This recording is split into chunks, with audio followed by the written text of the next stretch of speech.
Boa noite a todos. Estamos vivendo hoje o nosso estudo número 65, na sequência do estudo do Evangelho segundo o Espiritismo. É o capítulo 23º, que tem um título interessante, Estranha Moral. São 18 parágrafos em que nós vamos encontrar temas que de início parecem até incoerentes a participarem de um trabalho como é o Evangelho, cuja proposta é ser a mensagem renovadora do amor. Aqui nós temos odiar os pais, abandonar a família e mais adiante nem participar do velório de um familiar. E ainda mais a afirmação de Jesus, dizendo não ter vindo trazer a paz, mas a divisão. E nós pensávamos até agora que ele havia vindo trazer o amor, a concórdia, a união, e agora nesse quase fechamento do trabalho, Jesus se apresentando de uma maneira muito estranha e o capítulo tendo um nome também interessante, uma moral estranha. O primeiro trechinho que aqui é ilustrado acontece em uma tarde de sábado, quando Jesus vai até a casa de um fariseu muito importante. Parece que é um hábito, o lanche da tarde. Ele foi ali, segundo o texto, para comer pão. Chegando ali, várias coisas vão acontecendo. Apresenta um homem, que o texto evangélico fala que era uma pessoa que apresentava um quadro. Ele era hidrópico, que hoje seria ascite ou barriga d'água, popularmente conhecida dessa doença, né? Jesus cura esse senhor e antes que os fariseus falassem alguma coisa, porque ele havia curado o homem no sábado, como já havia acontecido anteriormente, ele pergunta se fosse o filho deles ou o boi que estivesse se atolado, que estivesse se afogando, se eles, mesmo sendo sábado, não iriam salvá-lo. Veja que na pergunta ele coloca duas coisas importantes: o filho e o boi, que não era um animal raro nessa região. Se ele falasse uma ovelha era comum, mas ele já dá o exemplo. Se fosse um boi, um animal útil e raro, vocês, mesmo sendo sábado, iriam lá salvá-lo, para que não tivessem um prejuízo financeiro ou não perdessem o filho, que seria um prejuízo muito grande no campo afetivo. E ele estava simplesmente fazendo bem àquela pessoa que no momento necessitava da sua atenção. Reparando como os convidados educadamente disputavam os primeiros lugares, mais ou menos, parece que certas coisas não mudam no decorrer do tempo. Jesus então aproveita-se da situação e conta a parábola dos últimos lugares, que nós vimos recentemente. Os últimos serão os primeiros. Nesse ponto da conversa, seguindo o que o texto vem trazendo lá no Novo Testamento, Kardec selecionou um trechinho. Sente-se que Jesus vai dando um encaminhamento diferente. Depois desses acontecimentos ali, logo em seguida ele vai se retirar da casa, mas ele já vai dando um encaminhamento diferente, realçando, veja, a abnegação que deve existir na pessoa que se propõe ao trabalho com Jesus, ao trabalho para com a humanidade. E estabelece uma comparação muito forte. É o texto que vem ali no número 1, é o texto número 1 do nosso capítulo de hoje. Se alguém vem a mim e não odeia seu pai e a sua mãe, a sua mulher e a seus filhos, a seus irmãos e irmãs, mesmo a sua própria vida, não pode ser meu discípulo. E quem quer que não carregue a sua cruz e me siga, também não pode ser meu discípulo. Assim, aquele que dentre vós, que não renunciar a tudo que tem, não pode ser meu discípulo. Parece que se Jesus estava se propondo a conquistar pessoas para continuarem o trabalho, essa proposta de trabalho aqui apresentada era muito séria. Possivelmente muitos já se sentiram ali desmotivados. As cláusulas apresentadas eram difíceis. Renunciar ao que se tenha, no caso a renúncia aos bens, carregar a sua cruz e, além do mais, odiar a família. Situações absurdas, principalmente no aspecto ódio à família, se nós tomarmos ao pé da letra aquilo que foi colocado na tradução. Veja, é um texto, aqui nós temos um texto de Lucas. Parece que esse trechinho, ou uma situação semelhante, porque Jesus repetiu essa afirmação de que a pessoa deveria separar-se da família, não cuidar tanto da família. Veja, parece, não é uma afirmação, é o que nós vamos ver até o finalzinho do capítulo, senão de repente alguém já pode começar a ficar preocupado. Mas Mateus interpretou assim de uma maneira que nos permite compreender melhor. Aquele que ama seu pai ou a sua mãe mais do que a mim, de mim não é digno. Aquele que ama seu filho ou sua filha mais do que a mim, de mim também não é digno. Aqui pelo menos já fica mais claro como amar menos e não o peso da palavra odiar. É o que Kardec vai comentando no primeiro trecho aqui do capítulo, da mudança que vai ocorrendo no significado das palavras, ou as diferenças que existem nas mesmas palavras em lugares diferentes. É o exemplo que é dado com relação ao verbo odiar, que hoje tem um significado muito forte. Então, quando se fala em ódio, é uma situação totalmente oposta ao amor. Quer dizer, o ódio seria a inexistência do amor. E que Kardec faz um comentário dizendo o seguinte, aliás, não é um comentário, é transcrito, quer dizer, foi colocado no Evangelho pelo codificador, do significado que a palavra tinha no grego e no latim, no sentido de amar menos e não deixar de amar, ou a absoluta inexistência do amor. E dá como exemplo aquela história bonita que nós vimos no começo do estudo do Evangelho. Lembram-se de José e das suas esposas, Raquel e Lia? E ali é dito o seguinte, que José amava Raquel e odiava Lia. Se ele odiasse Lia, ele não precisava manter o seu casamento com ela, era apenas dizer 3 vezes que a repudiava, o casamento estava desfeito. Então, como era uma cultura, eles eram polígamos, José, claro que ele, lembrando a historinha, trabalhou 7 anos, aí o sogro oferece a irmã mais velha, ele se casa com Lia, trabalha mais 7 anos para se casar com Raquel. É claro que a sua preferida, a sua amada era Raquel, mas o que não significava que ele odiasse as demais esposas, porque ele não se casou apenas com Lia, ele tinha outras esposas. Portanto, o termo odiar aqui já vai mudando de significado, mas sim amar menos. Quem estava aqui na quinta-feira passada, parece que todo o tema do estudo foi a importância do suportar.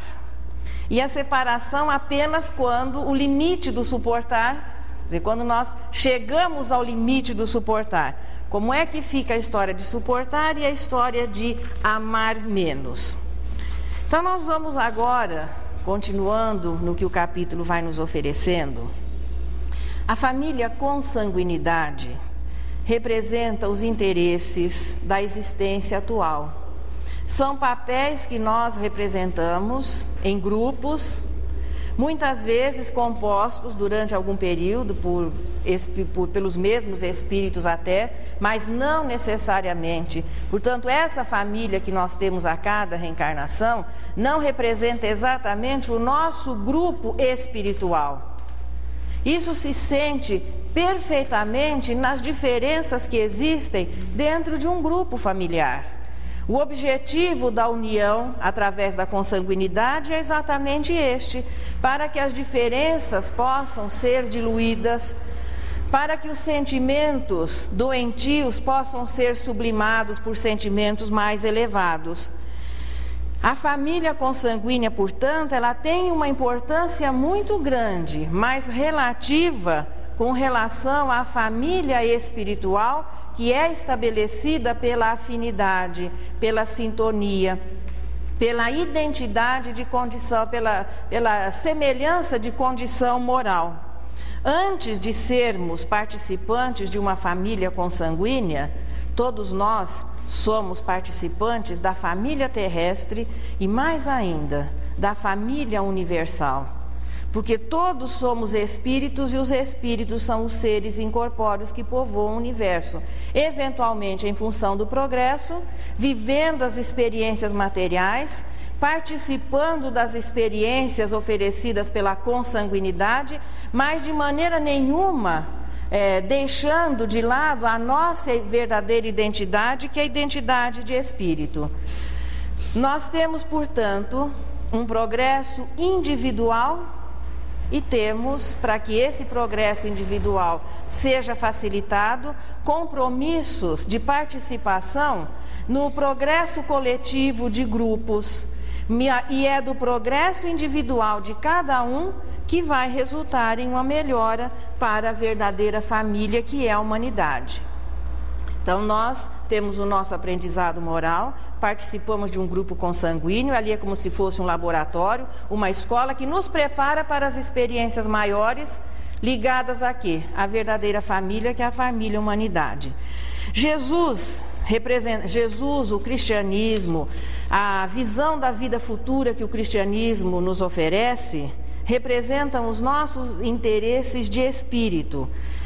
E o que o capítulo nos traz é que Jesus se utilizou de vários exemplos e repetiu em muitas oportunidades, é que se deve buscar uma conciliação. Se conferir a mesma importância, pelo menos a mesma importância, às coisas do espírito e aos nossos interesses materiais. Porque tanto a consanguinidade, seja a família que se estrutura a partir da lei de reprodução, como a vida material, nós poderíamos dizer que o universo em seu aspecto material, ele existe para que o espírito possa progredir. Ele não teria sentido sem a existência do espírito, apenas que na situação de encarnados e vivendo essas experiências inferiores. Veja, isso não é no sentido de ninguém se sentir assim desmotivado, não. É o reconhecimento de uma realidade. Quando nós iniciamos as nossas primeiras aulas na escola primária, depois o esforço para se passar para o colegial, reconhecer que nós ainda estamos na escola primária, mas que o nosso objetivo é nos transformarmos, atingirmos assim, a poder ser um doutor, alguém muito entendido em algum assunto. O reconhecimento de que estamos no início é muito importante, porque nós temos um objetivo definido. Portanto, reconhecer que ainda vivemos as existências inferiores, ainda muito as imperfeições pesando muito na nossa realidade, isso não é para desmotivar, muito pelo contrário, é a avaliação de uma realidade para que a gente tenha assim noção exata do que é que estamos fazendo por aqui. Portanto, a matéria existe para que o espírito possa progredir.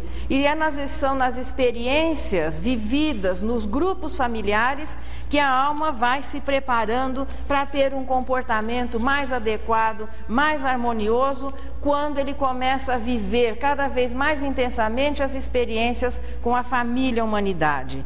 Assim, o que o capítulo vai começando a se delinear, e o que Jesus, naquele momento, mostrou para os seus discípulos e para a humanidade, é que os nossos compromissos humanos, os nossos compromissos familiares, não devem ser usados como desculpas para a nossa acomodação espiritual. E Jesus repetiu essa lição em várias oportunidades, como nós vemos aqui no capítulo do Evangelho.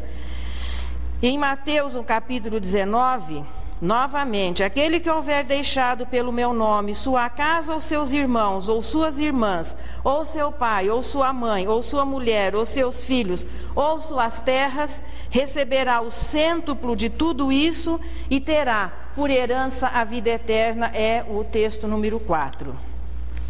Nós podemos interpretar, como ficou colocado ali na sequência, no comentário de Kardec, que os interesses da vida futura, eles devem prevalecer sobre todos os nossos interesses humanos. Olhando assim de repente, pareceria assim, bom, mas então se o homem for cuidar dos seus interesses de espírito e considerar a família, humanidade, tão importante como a sua família, lhe faltará os seus compromissos mais diretos, ou seja, os seus compromissos da consanguinidade. De maneira nenhuma. Veja que o cristão, nunca será irresponsável, já que o amor a Deus, o amor ao próximo, não é sinônimo de irresponsabilidade, mas é aquele que, além de cumprir todos os deveres que lhe cabe como ser humano, ele vai encontrar recursos, ele vai encontrar tempo, ele vai se colocar à disposição para cuidar da sua realidade espiritual, cuidar da família, ganhar o seu sustento através do trabalho, conseguir o seu necessário através do trabalho. É alguma coisa que nós temos aprendido desde as experiências anteriores à racionalidade. Qualquer passarinho que se preze, qualquer animal na floresta, quando eles cuidam de si com o seu trabalho, e quando tem a prole, eles cuidam dos filhotes enquanto isso se fizer necessário. Quer dizer que só isso apenas poderíamos dizer assim, não é o suficiente para habilitar o homem a maiores realizações. Portanto, o cristão verdadeiro, aquele que é o indivíduo, o cidadão do universo, ele vai cuidar de todos os seus deveres, mas vai encontrar tempo, oportunidade, disposição, recursos para realizar a parte que lhe cabe como cidadão universal. Aí nós vamos pensar um pouquinho. Quanto tempo nós vivemos normalmente com os nossos pais? Porque quando se fala em família direta, são o casal e os filhos. Depois é a parentela que vai se agrupando, mas família consanguínea, propriamente dita, é o pai, os pais com os filhos. Normalmente 18 a 20 anos, se tanto. A partir da maioridade, bom, existem casos especiais, mas a partir da maioridade, o indivíduo já está pronto para ser responsável pelos seus atos. É um reconhecimento moral e é um reconhecimento das próprias leis. Isso de falar assim, preciso apresentar os meninos que eu tenho lá em casa, você conhece o casal. Depois um dia eles resolvem apresentar as crianças.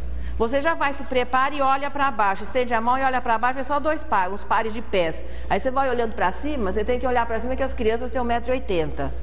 Mas ainda isso é coisa de civilizado. De uma certa maneira, não corresponde, inclusive, à própria natureza. A partir do momento que o indivíduo já tem condições, ele começa a assumir a sua vidinha. Portanto, 18 ou 20 anos é aquele tempo em que os filhos ficam mais ligados aos pais. Ficam mesmo. Tem bebê de 6 meses que já vai para a escolinha. Por que crianças com 6 meses já têm uma rotina de deveres? Ele tem que ser tirado do berço quentinho, confortável, às vezes às 6h30, 7 horas da manhã, e vai ficar na escolinha. Ainda bem que existam as escolinhas, é importante que elas possam oferecer até um bom conteúdo de apoio àquela criança. Ou retornam para casa num período de 4 horas, ou ficam até 5, 6 horas da tarde. Por que isso acontece? Porque os pais têm que trabalhar. E à medida que o tempo vai passando, a agendinha do pimpolho cada vez vai se tornando mais sobrecarregada. Ele já começa a assinar ponto com 6 meses na escolinha. Depois a escola, a partir dos 7 anos, começa a escola normal. E vem faculdade, vem trabalho, namoro, casamento. Até bem antes desse tempo, muitas vezes ocorrem as separações. Porque a maioria mora na cidade que tem as faculdades que não interessam absolutamente a nenhum deles. Então eles vão numa faculdade 800, 900 quilômetros longe da sua. E os que moram lá só conseguem passar no vestibular da faculdade da cidade de cá. Então aquele troca-troca, o pessoal acaba ocorrendo um distanciamento normal. Veja, na melhor das hipóteses, aos 7 anos começa a haver uma separação efetiva. Aquele que não foi para a escolinha aos 6 nem aos 4, aos 7 ele vai, com certeza. Ele chora na hora de vir a evangelização, mas na hora de se alfabetizar, ele pode chorar, se descabelar, que ele vai mesmo. Porque todos nós já entendemos que ele precisa o quê? Estudar, se preparar para ser alguém na vida. Cada um, portanto, tem os seus compromissos pessoais que às vezes começam até muito cedinho. Essas pessoas não se amam? Alguém que deixa o seu filho com 6 meses numa escolinha não ama aquela criança? Aquele que leva a criança à escola aos 7 anos, ou que sabe que o filho vai se separar por causa de escola ou casamento, isso significa que as pessoas não se amem? A separação decorrente da necessidade material é encarada com toda naturalidade. Ah, sim, como vai o seu filho? Ah, ele está lá no Polo Sul, fazendo um trabalho de pesquisa sobre pinguins e focas. Você fala, que maravilha! Vai ficar 6 meses enfiado no iglu, mas você acha lindo. E a família também. E fica todo mundo torcendo para tudo dar certo, porque ele está lá, ou porque vai ganhar bem, de ordem geral não é isso, ou porque ele vai conseguir fama, prestígio, é o seu trabalho. Isso é respeitado. Muitas vezes os casais até se separam, porque o marido vai fazer um curso no Japão, a esposa vai fazer um curso na França, então de vez em quando eles se encontram no meridiano, que fica mais fácil assim, que não. Mas todo mundo considera isso perfeitamente natural, normal. Mas se for horinha para Jesus, pois é. Aí o peso de separar-se da família é muito grande. No centro outra vez, mas vai viajar de fim de semana porque tem um curso não sei aonde, mas as pessoas lá não têm, o centro lá não pode oferecer esse curso que vocês vão levar. Jesus ilustra essas situações com uma outra passagem, que é quando Pedro, essa cena foi ocorrida depois daquele célebre encontro com o moço rico, que foi lá conversar com Jesus, onde houve um realce ao desapego aos bens materiais, é o texto número 5. Pedro então se aproxima, depois que vê Jesus conversar, falando com o moço que ele deveria dividir todos os seus bens. Pedro então pergunta, e quanto a nós, mestre, que tudo deixamos e te seguimos? Jesus responde, digo-vos em verdade que ninguém deixará pelo reino de Deus sua casa ou seu pai ou sua mãe ou seus irmãos ou sua mulher ou seus filhos, que não receba já neste mundo muito mais e no século vindouro a vida eterna. Pedro deve ter ficado pensando que era muito mais. Possivelmente quando ele estava crucificado lá de cabeça para baixo, se, claro, maltratado por muitos, mas sentindo a solidariedade de todos aqueles que haviam se modificado, que haviam se instruído pelas suas palavras simples, mas sempre muito inspiradas, possivelmente ele entendeu o retorno da gratidão daquelas pessoas de quem ele havia conquistado o amor e que agora eram uma extensão da sua família. No século vindouro, não vamos imaginar que espíritos como estes se limitaram apenas àquele trabalho com Jesus e depois ficaram aposentados. Todos eles, nós tenhamos a certeza, com outros nomes, em outras épocas, continuaram divulgando a mensagem maior que a mensagem do amor e, naturalmente, em melhores condições. Cada vez mais desvinculados dos compromissos menores, cada vez mais trabalhando pela família maior, pela família humanidade. Jesus, em uma oportunidade ali, um senhor se aproxima e diz a ele, Senhor, eu te seguirei, mas permite antes, disponha do que tem em minha casa.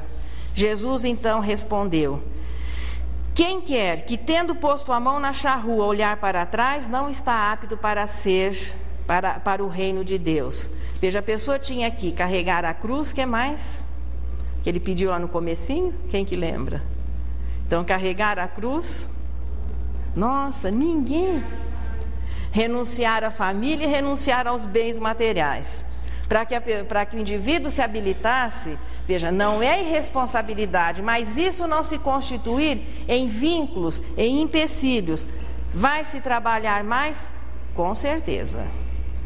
Agora, existem aqueles que mal dão conta dos deveres primários. Esse ainda não está pronto para um trabalho maior. É aquele que, pelo aproveitamento realizado em espírito, consegue cuidar dos deveres mais próximos, mais simples, podemos dizer, e encontrar tempo, recursos e condições para se dedicar aos trabalhos maiores, que é o trabalho com a humanidade. Não é que estamos aqui colocando uma importância, mas cuidar dos deveres primeiros é normal em qualquer pessoa, até nos seres mais simples da natureza. Preocupar-se com o todo já é uma situação de despertar de consciência. O cristão, portanto, nós colocamos aqui na hora que fazíamos esse alinhavo, é alguém que vai se tornando especial, veja, não no privilégio, não.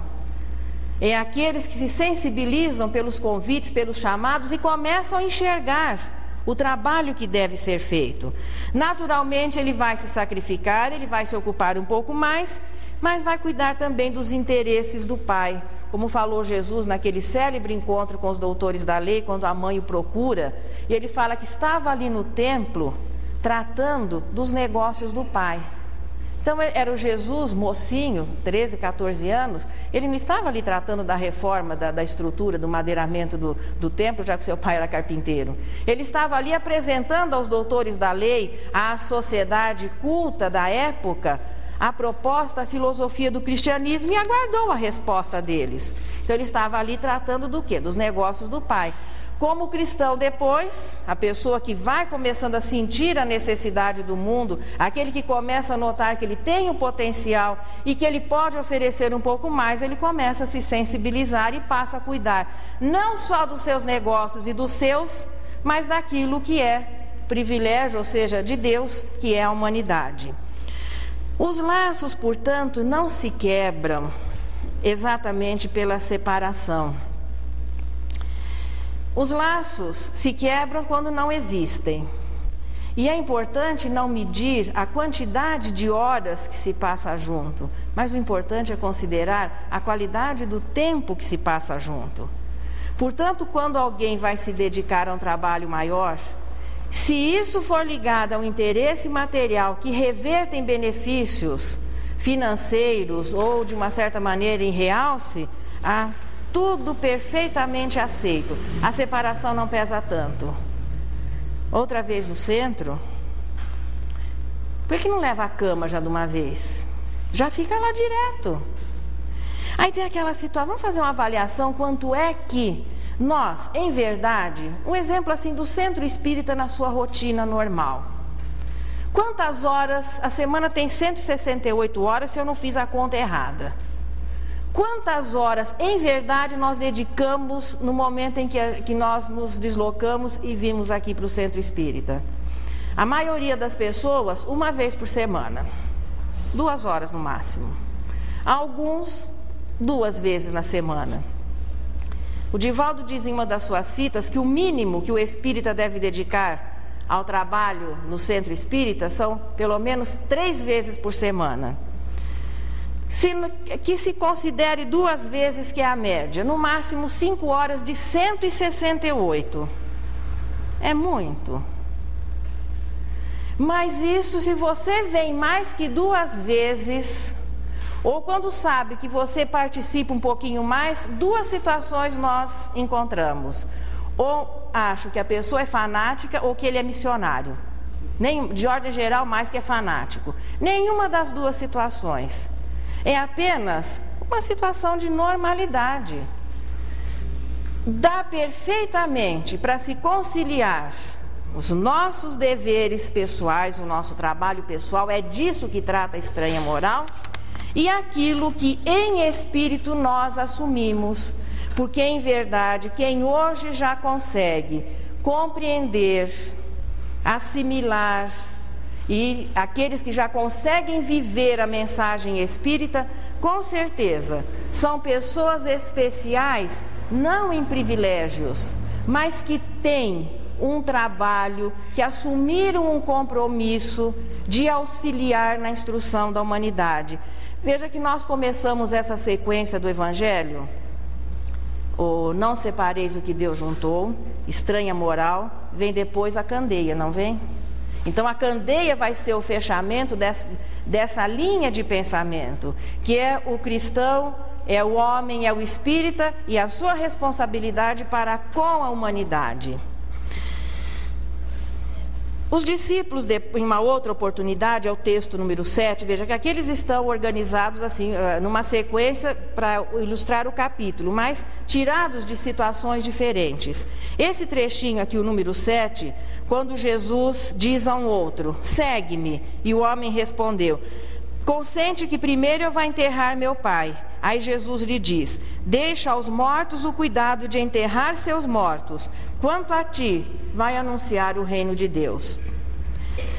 Essa cena aconteceu quando Jesus e seus discípulos foram expulsos de uma das aldeias dos samaritanos, porque eles eram judeus. A motivação maior foi essa. E ali ele vê um homem que estava seguindo o pessoal, a multidão sempre se reunia quando Jesus ou os discípulos se apresentavam. E ele se dirige a um homem em especial e o convida, segue-me. Aquele outro se ofereceu e Jesus colocou, olha, só que se você quiser seguir, vê bem o que você está propondo. Quem começa e depois abandona não é digno do serviço. Aqui ele escolhe uma pessoa e a convida. Não fica claro se o homem aceitou o convite, porque ele deu uma desculpa ou ele se justificou. Olha, eu preciso primeiro enterrar o meu pai. Será que o pai já estava morto, estava sendo velado? Ou ele ainda iria guardar um pai saudável, esperando que o pai falecesse, para que depois se resolvessem os problemas todos, para que depois, agora sim, eu posso resolver o que eu vou fazer da minha vida. E isso não fica claro no texto. Mas parece que o homem não aceitou o convite. Eu fico pensando desse espírito. Depois de passado assim, os séculos, lembrar que Jesus esteve, pelo menos até agora, uma única vez encarnado aqui no planeta Terra. E entre uma multidão, ele olha e fala assim, segue-me. Parece que o homem não seguiu, porque em seguida, continuando a cena, Jesus escolhe outros 70, a palavra outros fica aqui. Então parece que ele não foi 69, ele escolhe 70, parece que o homem não estava incluído. Para que é que ele escolhe 70 pessoas? Foram aqueles que depois dos discípulos receberam o encargo de divulgar a mensagem da Boa Nova. Então nós tivemos de início o primeiro colégio formado pelos discípulos, depois estes 70 que foram escolhidos por Jesus, e com certeza aquele homem fazia parte deles. Porque quando ele chegou para Levi e chamou, segue-me, Levi virou Mateus. Quando ele chamou Pedro, vem e segue-me, Pedro só jogou as redes no chão e foi. Então era um compromisso que em espírito eles haviam assumido da realização desse trabalho. Apenas que no momento aquele que era o escolhido estava ainda muito preocupado com as coisas da vida material e não considerou o trabalho de Jesus, o oferecimento de Jesus. Aí nós temos que voltar, imagine em espírito, quando revendo o seu passado ele vê aquela cena, porque mesmo que, veja, no futuro ele tenha se dedicado, que ele tenha realmente assumido seus compromissos, mas foi a oportunidade ímpar que foi oferecida, conviver fisicamente naquele momento com Jesus. É aquele momento em que a vida nos chama. Aqui foi o convite direto de Jesus. Os discípulos o tiveram, Madalena o teve, Joana de Cusa, Zaqueu, Lívia, a esposa de Emmanuel. Como ocorreu com outros espíritos em situações diferentes, Moisés, Abraão, Buda, Sócrates. André Luiz define isso de uma maneira muito simples e bonita. É a abertura do livro Nosso Lar. Nós podemos até imaginar que quando ofereceram a André Luiz a proposta de ele ser o primeiro repórter oficial do mundo espiritual, detalhando assim, fotografando através das suas descrições esse mundo espiritual, possivelmente talvez ele sentiu o peso do trabalho. E ele transcreve uma frase que, se ele colocou na abertura deste livro, deve ser muito importante para ele, mas que serve para qualquer pessoa que se proponha a realização de algo que lhe é oferecido. Quando o trabalhador está pronto, o trabalho aparece. Aquele homem estava pronto para o trabalho. Jesus sabia que possivelmente ele faria parte daquele grupo que era o segundo escalão que iria levar a mensagem da Boa Nova. Mas não só aquele homem, como outro, em muitas situações, aí nós começamos, pois é, mas meus pais, meu marido, minha esposa, meu filho, o trabalho. O homem perdeu a oportunidade e muitas vezes nós também perdemos a oportunidade de realizar uma tarefa maior, não porque a família seja empecilho, não porque o trabalho seja empecilho, mas porque nós ainda estamos acomodados na situação de não participantes do mundo, mas nós nos sentimos meio visitantes, querendo assim que a sala esteja pronta para que nós possamos descansar melhor. Como reagem os familiares diante dessas situações novas que vão se formando a partir da separação? Sim, se o rapaz, ou o marido, ou a esposa está no Polo Norte, com todo respeito aos pinguins e às focas, são adoráveis, você compreende. Coitadinho, está passando um frio lá, mas você compreende e faz tudo para que a pessoa se sinta bem e que a ausência dela no grupo familiar não seja assim, não lhe pese tanto. Não, aqui está tudo bem, nós estamos dando jeito, fica tranquilo aí, está tudo em paz por aqui.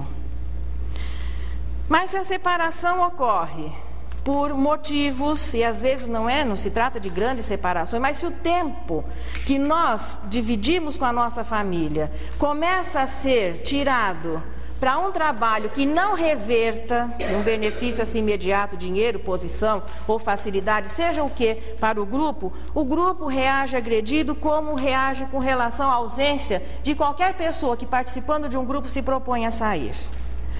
Nós nos revoltamos quando o nosso marido, ou o nosso filho, ou alguém começa a realizar um trabalho que não vai trazer dinheiro, que de ordem geral até acaba significando gastos. Então, aquela situação, nós nos sentimos roubados, enciumados. Família não é desculpa para que nós não possamos cumprir nem os nossos deveres aqui, humanos, e nem os nossos deveres com relação ao Cristo, com relação à humanidade. Dá perfeitamente para conciliar, se tivermos boa vontade, se nos dispormos à realização, e a moral já vai deixando de ser tão estranha. Não vai se dividir, não vai se tirar, roubar o amor. Porque amor, quanto mais divide, mais se multiplica. Se nós conseguirmos amar a uma só pessoa, o nosso amor é muito pequeno. Quando nós amamos duas, significa que a nossa capacidade de amor se tornou maior. Quando conseguimos amar 3, 4 e o sentimento vai se ampliando, nós estamos ficando melhores.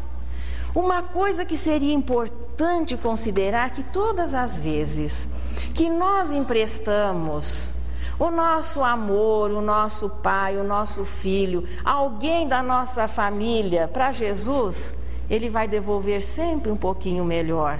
A vantagem, portanto, também, se é para ter uma vantagem imediata, ninguém que trabalhe para Jesus fica pior, não existe como ficar pior.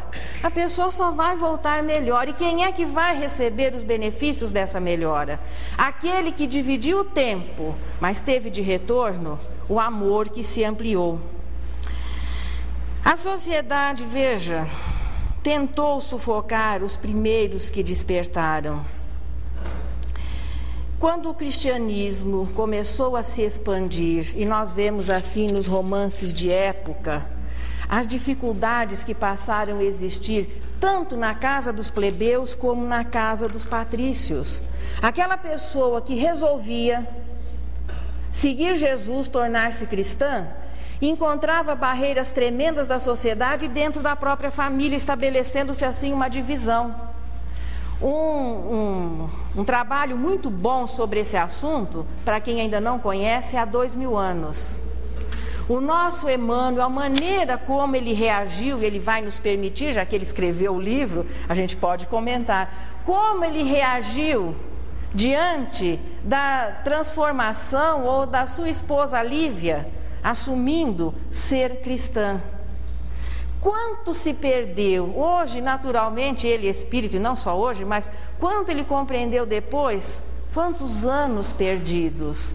E no dia em que a reconciliação existiria, a fatalidade faz com que a esposa se separe definitivamente. Para quem sabe a história já entendeu, quem não sabe eu não vou contar. Está lá o livro, há 2000 anos, claro, que aí vão ver como que foi, como a vida às vezes faz com que o desencontro aconteça, por isso é no momento, a gente não pode deixar a oportunidade. Quando solicitados a um trabalho maior, seja que nós sejamos os solicitados ou alguém da nossa família, não se preocupem, Jesus vai devolver a pessoa muito melhor.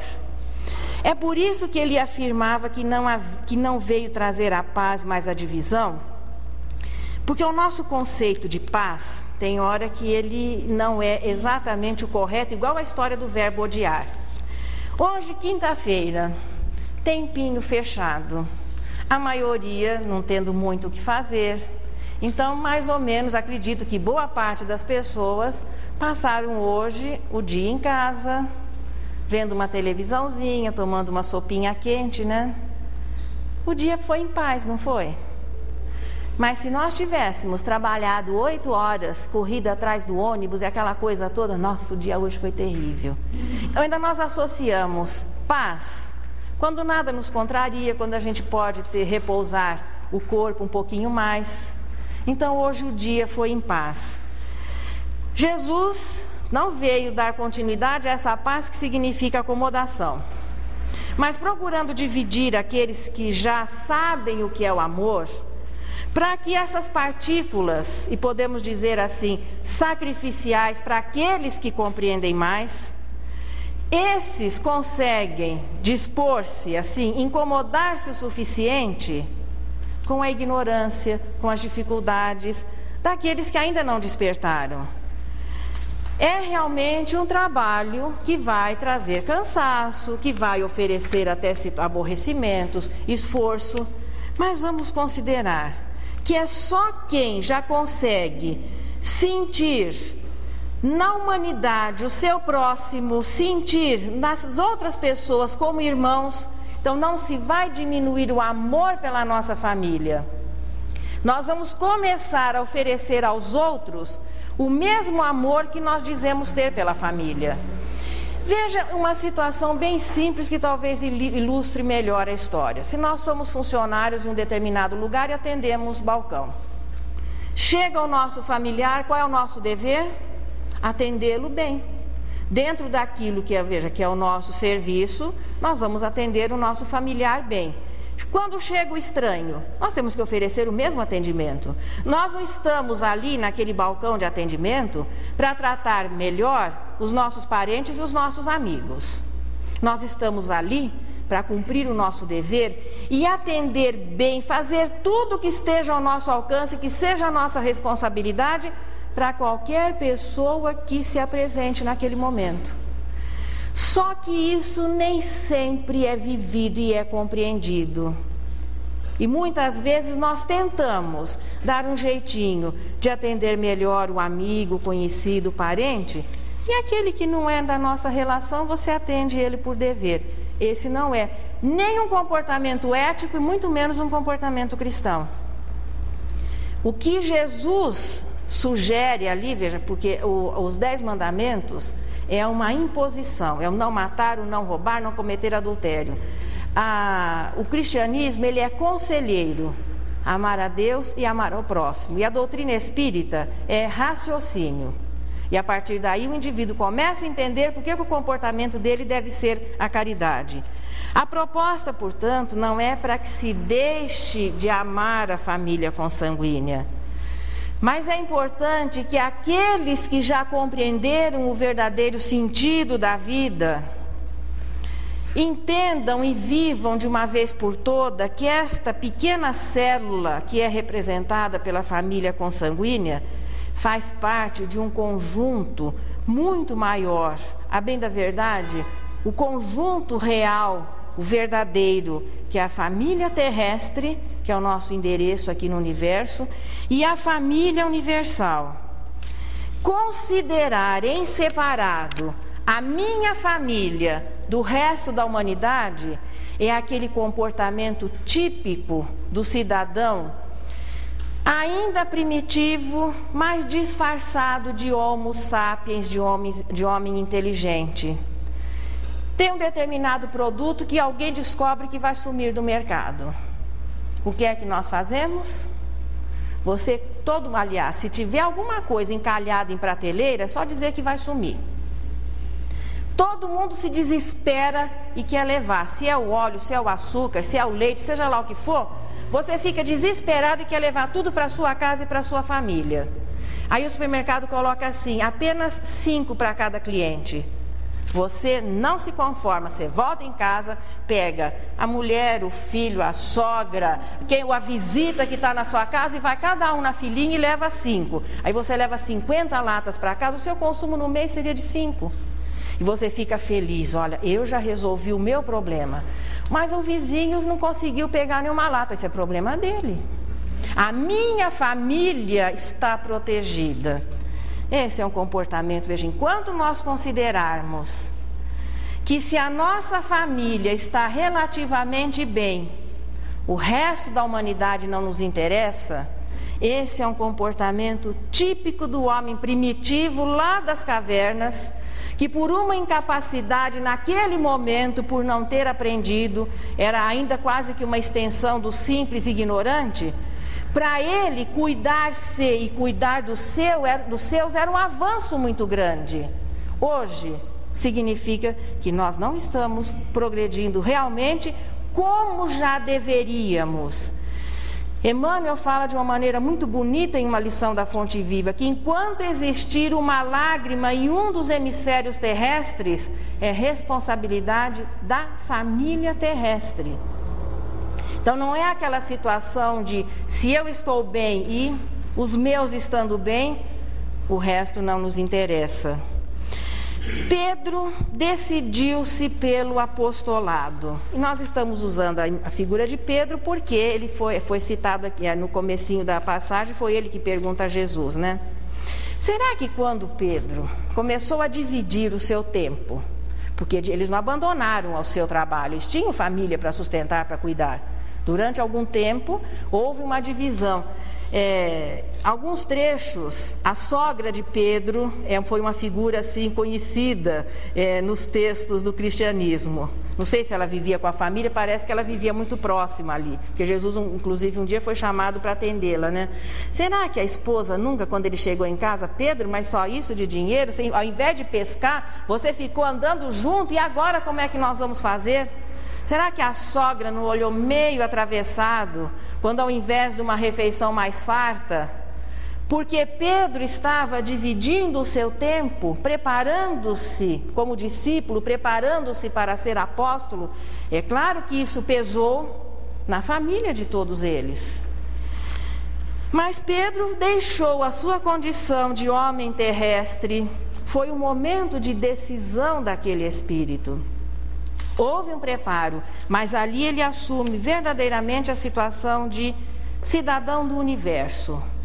Pedro foi um dos maiores exemplos de divulgação da Boa Nova. Ele era simples, inculto, mas o trabalho de Pedro foi sensibilizar o povo romano. A sua simplicidade é que cativaria o orgulho daqueles espíritos que assimilaram o cristianismo em Roma. Paulo, que era mais preparado, renuncia a tudo, e a sua condição de mais instruído, de conhecer várias línguas, dialetos, facilitou a expansão do cristianismo entre os gentios. Pedro deixou de ser pescador de peixes e dividiu o tempo com as redes do amor, pescando gente para Jesus. No século vindouro, claro que ele trabalharia muito mais para a família, a humanidade. Veja que para quem consegue apenas, quando muito, amar o próximo. Essa história de amor de família é interessante, né? Porque nós dizemos que amamos tanto a família, e quantas vezes nós falamos que vamos fazer as malas para ir embora, que não suportamos mais, que não dá para ficar mais naquela casa. Pois é, mas nós dizemos que amamos, pronto. Enquanto nós conseguimos apenas considerar na nossa escala de importância os que são do nosso sangue, realmente pode parecer muito estranha a solicitação para que dividamos o nosso tempo, os nossos recursos, tudo aquilo que nós temos ou somos com pessoas que aparentemente não deveriam significar nada para nós. É bom começarmos a pensar que a doutrina espírita nos dá uma visão universalista da vida.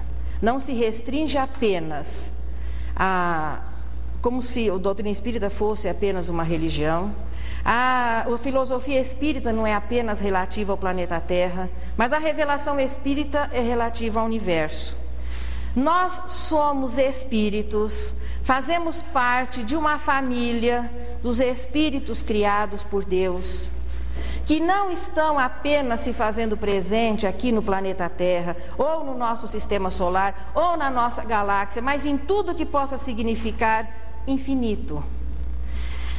Antes de fazermos parte da família consanguínea, que estamos agora vivendo essa realidade no momento, antes de tudo, a família próximo é a nossa família verdadeira. Então, é a nossa família próximo que nos empresta para a família consanguínea, para que nós possamos entender o que é amor e a partir daí viver mais saudavelmente e conseguir conviver com a família maior, que é a família humanidade, que é a família universal. Para quem ainda consegue apenas enxergar muito mal o amor com sanguinidade, dividir esse amor pode parecer uma moral muito estranha. O amor para o ser primitivo realmente é muito estranho. Nós vamos começar a nos habituar quando o amor começar a ser desenvolvido, e onde estivermos, reencarnados no planeta que for, estaremos nos sentindo em casa, porque o universo é a casa do Pai. Sendo seus filhos, onde nós estivermos, nós estamos em casa com a nossa família, que são os espíritos que povoam esse universo infinito. Na próxima semana, o que vem para quem está com o Evangelho? Não coloqueis a candeia debaixo do alqueire.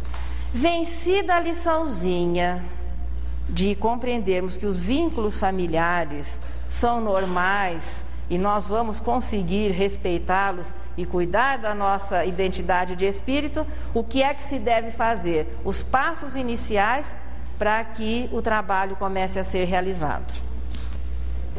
É bom, de vez em quando, agradecer. E Maria Dolores conseguiu, assim, criar um agradecimento muito bonito para as coisas que antes nós não imaginávamos que devessem ser agradecidas.